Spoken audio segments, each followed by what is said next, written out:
మరొక అద్భుతమైనటువంటి స్పీకర్ మీ ముందుకు రాబోతున్నారు. వారి మాటలు పిడుగుల్లా ఉంటాయి అంటూ ఉంటారు అందరూ. ఎందుకంటే చాలా నిక్కచ్చిగా మాట్లాడతారు, ఏది వాస్తవమో అది మాట్లాడతారు, లోపల ఒకటి పెట్టుకొని బయట ఒకటి మాట్లాడరు. అండ్ లాస్ట్ కాంక్లేవ్లో నేను చెప్పాను చిట్టాలు రాస్తూ ఉంటారని చెప్పేసి. చిట్టాలు ఎవరు రాస్తారు? ఎవరు రాస్తారబ్బా? మనకు తెలిసింది మనం ఖచ్చితంగా గట్టిగా చెప్పాలి, తెలియంది తెలుసుకొని చెప్పాలి, అంతే కదా? ఒకసారి అన్నను పిలుద్దామా స్టేజ్ మీదకి? గట్టిగా చప్పట్లు. గిరీష్ దారమోహన్ అన్న స్టేజ్ మీదకి రావాల్సిందిగా కోరుతున్నాం.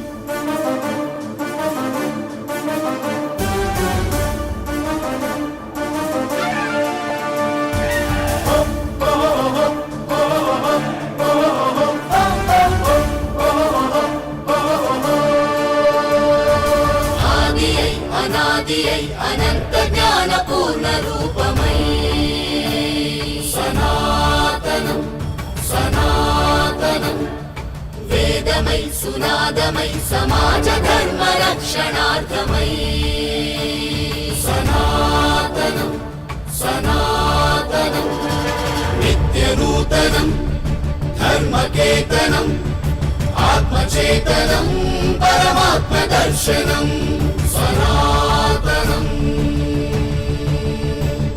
సనాతనం. జై శ్రీరామ్. ఏజ్ వస్తుంది. జై శ్రీరామ్. 15 మినిట్ వినబడాలన్నా.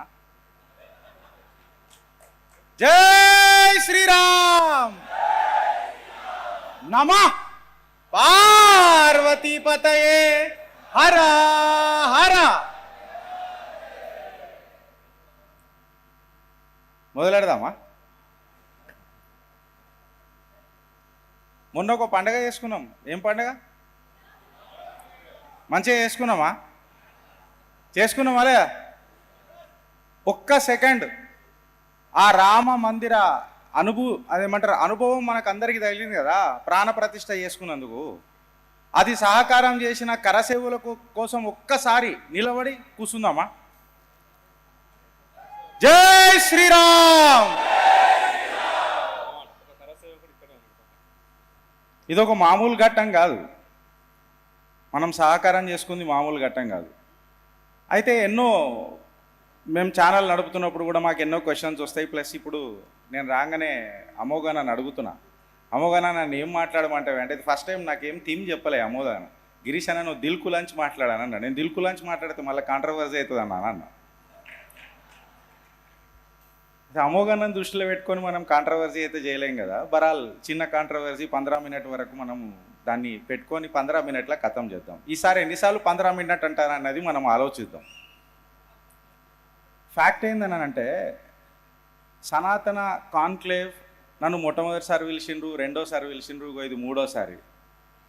నాకు ఇక్కడ ఆయన పిలిచినా పిలవకపోయినా నాకు రాబోద్ది అయితే జర పిలుస్తే ఒక ఆనందంగా ఉంటుంది, పిలుస్తాడు ఖచ్చితంగా అని చెప్పి ఒక అదేమంటారు నమ్మకం ఉంటుంది. నేను ఇక్కడికి వచ్చినప్పుడు కూడా నాకు ఒక పాజిటివ్ వైబ్ అయింది. అంటే నేను ప్రాక్టికల్, మీకు అందరికీ తెలుసు మనసులో ఏది ఉంటే కనుక అది మాట్లాడతా. ఇక తర్వాత కాంట్రవర్సీ అయితే చూసుకుందాం తర్వాత. పాజిటివ్ వైబ్ ఏమైందని అంటే, నేను రాగానే అమోఘ్ గారి గురువు గారు వచ్చి నన్ను పలకరించిండు. దీనికంటే ఒక గొప్ప ఆశీర్వాదం ఏమైనా ఉంటుందా ఫ్రెండ్స్? స్టేజ్ మీద గురు బ్రహ్మ నువ్వుకనే అనలే కదా. సో ఒక పాజిటివ్ వైబ్ వస్తుంది. సో నేను ఫస్ట్ చిట్టా ఇప్పుడు వీడికని ఓపెన్ చేద్దాం జరా. కొంచెం నా నోరు అదుపులు ఉండడు కష్టం, అది మీ అందరికీ తెలుసు. సో అమోఘ్ అన్న నన్ను క్షమిస్తాడు, గురువు గారు నన్ను క్షమిస్తారని చెప్పి నేను అనుకుంటున్నా. ఒక గారదుల సంఘం అధ్యక్షుడు ఉన్నాడు, మీకు తెలుసుగా? తెలుసా? మరి ఇట్లా చేస్తే ఎట్లానా మీరు మర్చిపోతున్నట్టున్నారు. మీరు గారదుల సంఘానికి ఒక అధ్యక్షుడు ఉన్నాడు, అది జర్మనీలో ఉంటాడు. తెలుసా? ఎంతోమందికి తెలిసి చేయలేవట్టు. ఆ గారదుల సంఘం అధ్యక్షుడికి ఈడికి నేను చెప్తున్నా, సనాతన ధర్మ కాన్క్లేవ్లా ఆ నరసింహస్వామి సాక్షిగా ఒక ప్రశ్న సనాతన ధర్మం కాన్క్లేవ్ 1 or 2 నాకు కరెక్ట్ గుర్తులేదు, 1 అనుకుంటా కరెక్ట్.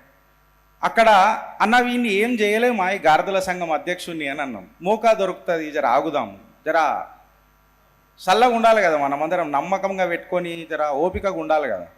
బట్ ఈరోజు సనాతన ధర్మ 3 కాన్క్లేవ్ నేను అటెండ్ చేస్తున్నప్పుడు మీకు ఒక కుష్కబరి చెప్తున్నా, ఆయన మీద ఒక ఎఫ్ఐఆర్ బుక్ అయింది. ఎఫ్ఐఆరే కదా గిరీష్ భాయ్ అని అరెస్ట్ చేయలే కదా అని అంటే, ఇంత పెద్ద దర్వాజాకి ఇంతనే చిన్న తాళం ఉంటుందన్న, దొరికిండు కదా. ఈడు గారదుల సంఘానికి అధ్యక్షుడు అని చెప్పి మనకు దొరికిండా లేదా? సో నేను అనేది ఏంటంటే, ప్రతి ఒక్క సనాతన బంధువు ఎవరైతే ఇక్కడ అందరు కూర్చొని మన బిందువు రూపంలో మనకు కనబడుతున్నారో కొంచెం జర ఓపిక పెట్టుకుర్రన్న. నేను అనేది ఈరోజు ఇట్లా అయిపోవాలా, మనం చిట్కేయంగానే అయిపోవాలా, లేకపోతే మొత్తం ధర్నా చేద్దాం, ప్రొటెస్ట్ చేద్దాం, ఆహా కాదు. దురంధర్ సినిమా చూసిరు కదా అందరు, చూసిరు రాలే? హిందూ घायल है इसीलिए घातक है. करेक्ट आ रहा? करेक्ट आ रहा? घायल है इसीलिए तो घातक है అని అన్నట్టు మనం అందరం ఉండాలి. టాపిక్ తీసుకొని అక్కడ మనం మాట్లాడితే ఈరోజు లేటెస్ట్ ఏదైతే నాకు 15 నిమిషాలు ఇచ్చిండు, నేను మ్యాక్సిమం ఖతం చేయడానికి ప్రయత్నం చేస్తా.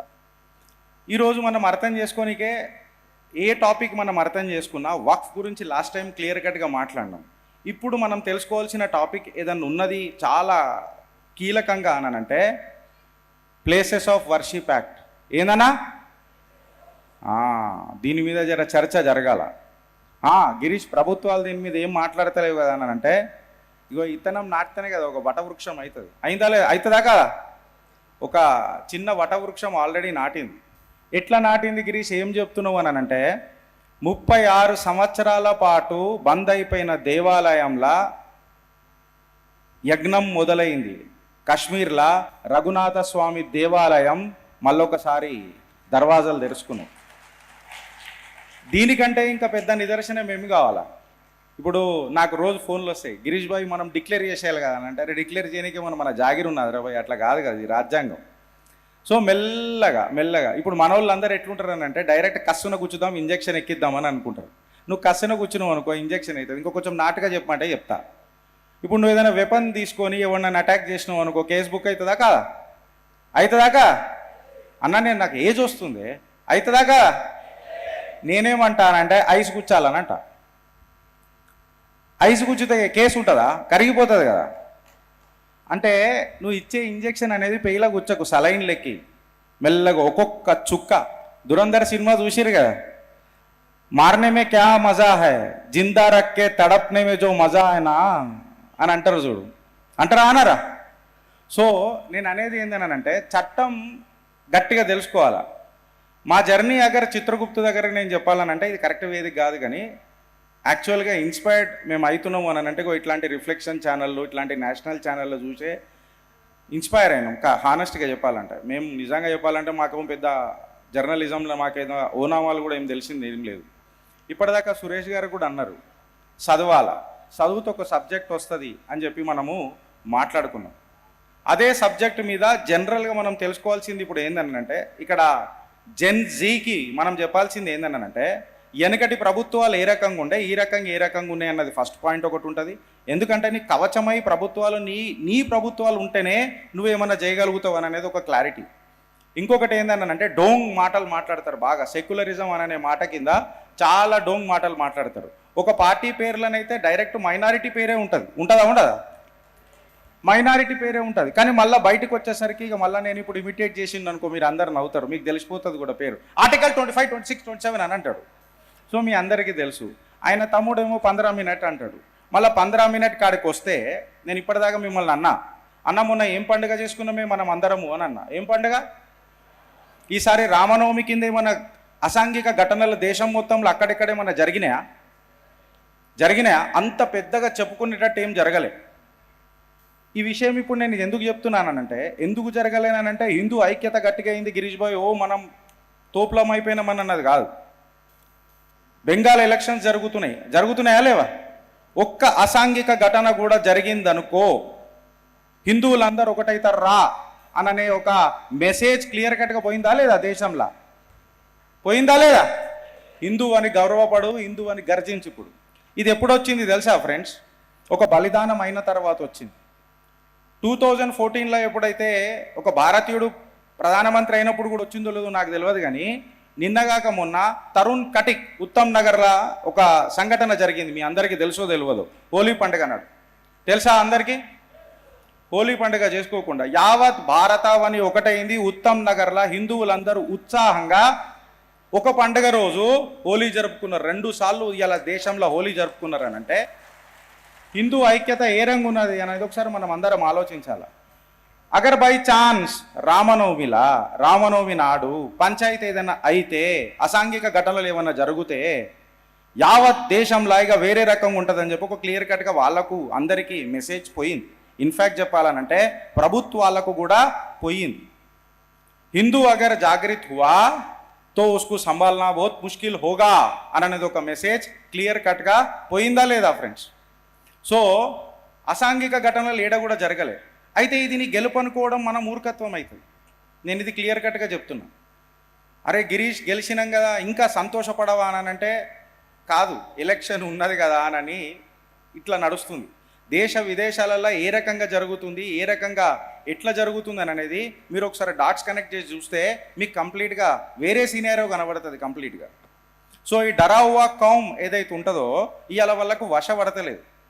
సో నేను నీకు అందుకని ఏమంటా అంటే ప్రతిసారి చట్టం గట్టిగా తెలుసుకో. చట్టానికి నువ్వు దగ్గరగా ఉన్నావు అనుకో నిన్నెవ్వరు కూడా గడ్డి కూడా వీకలేరు. ఇది మీరు రాసి పెట్టుకోండి. ప్రశ్నలు వేసుడు కాదు, ప్రశ్నించే గొంతులు కాదు, పరిష్కారం చూపించే ఆత్మల వైపు మీరు ఎప్పుడైతే అడుగులు వేస్తారో చూడు అప్పుడు హిందూ చైతన్యం అనేది గట్టిగా వస్తుంది. భాషనేముందన్న మస్తు చెప్పొచ్చు, రెచ్చగొట్టే స్పీచులు మస్తు ఇవ్వచ్చు. 15 మినిట్ ఏంది ఉత్తమ్ నగర్కి పోతే 2 మినిట్ మే ఖతం కరింగే బై మసలా జో భీ డిస్కస్ కరికే అని చెప్పి మన హిందువులు మాట్లాడుతున్నారా లేదా? ఇవాళ ఎవడన్నా పోతున్నాడా? మళ్ళా ఎవడన్నా పోతున్నాడా ఉత్తమ్ నగర్కి? హైదరాబాద్కి భాగ్యనగర్కి గల్లీలో నిలబడి అడుగుతున్నా, ఎవడన్నా పోతున్నాడా? 2 మినిట్ కాఫీ అని చెప్పి చెప్తున్నారు. ఏంది అని అంటే హోలీకి వెళ్ళి కరెక్టా రాంగా? మీకు అర్థమైంది అనుకుంటా కదా. నేను చాలా సెక్యులర్ నాన్న, కరెక్టా కదా? నేను చాలా సెక్యులర్ని. ఇంకొక విషయం మీ అందరికి ఇప్పుడు సంతోషకరమైన వార్త వస్తుంది సనాతన కాన్క్లేవ్ నుంచి. ఇది చెప్పి నేను నా ప్రసంగాన్ని ఎండ్ చేస్తా. ఈ మధ్య మనం బాగా ఒక మాట వింటున్నాం, అన్నోన్ అన్నదమ్ములకు జై. వింటున్నామా లేదా? అన్నోన్ అన్నదమ్ములకు. నేను ఎందుకు ఇట్లా అంటున్నానంటే మీరు ఇష్టం వచ్చినట్టు మాట్లాడారు అనుకోర్రి, ఎవడో ఒకడు చట్టాలు పెడతాడు. చట్టాలు పెట్టకుండా చట్టాన్ని చుట్టం చేసుకునే శతకోటి దరిద్రాలకు అనంతకోటి ఉపాయాలు మాట్లాడుకోవాలి కదా. మాట్లాడాలన్నా వద్దా? అన్నోన్ అన్నదమ్ములకు అయితే. కానీ నాకు నేను భయపడుతున్నా, బాధ వేస్తున్నాను, నా ముఖంలో బాధ కనబడుతుంటుంది మీ అందరికీ. తరుణ్ కటిక్ని ఎవరైతే చేసిర్రు మనం తెలుసు కదా, ఏమైతే అత్యాచారం చేసిర్రో ఈ అన్నోన్ అన్నదమ్ములు వచ్చి హ్యాపీ బర్త్డే చేసిరట. ఇది వాస్తవమా కాదా తెలియదు కానీ చట్టాన్ని చేతిలోకి తీసుకుంటే మన అందరికి బాధ అవుతుందా లేదా? మనం అందరం బాధపడుతున్నామా లేదా? మీకు అర్థమవుతలేదు. ఇంకా హిందువులందరికీ ఇట్లా ట్యూబ్లైట్లు అవుతారని చెప్పి నేను అనుకోలేదు. సో మన పక్కలనే మన భారతీయులు భారతావనిని ప్రేమించేటోళ్ళు చాలామంది ఉన్నారు. వాళ్ళకందరికి ఒకసారి భారత్ మాతాకి, అన్నోన్ అన్నదమ్ములకు నమః పార్వతీపతయే Hara Hara Mahadev Shambho Shankara. Thank you so much. ఒక్క నిమిషం చప్పట్లు ఇంత చెప్పగానా. చాలా చాలా ధన్యవాదాలన్న. ఎప్పటి లెక్కనే ఉన్నదా? సమాధానం చెప్పరేందబ్బా? ఇంతమంది వచ్చి మాట్లాడరని ఎందుకు చెప్తున్నారు? ఫస్ట్ మన లోపల ధైర్యం నూరబోస్తున్నారు. ఎట్లున్నది? అద్భుతం అనే విషయం గట్టిగా చెప్పాలి. మనం ఒక్కసారి రిఫ్లెక్షన్ నుంచి ఒక చిరు జ్ఞాపిక.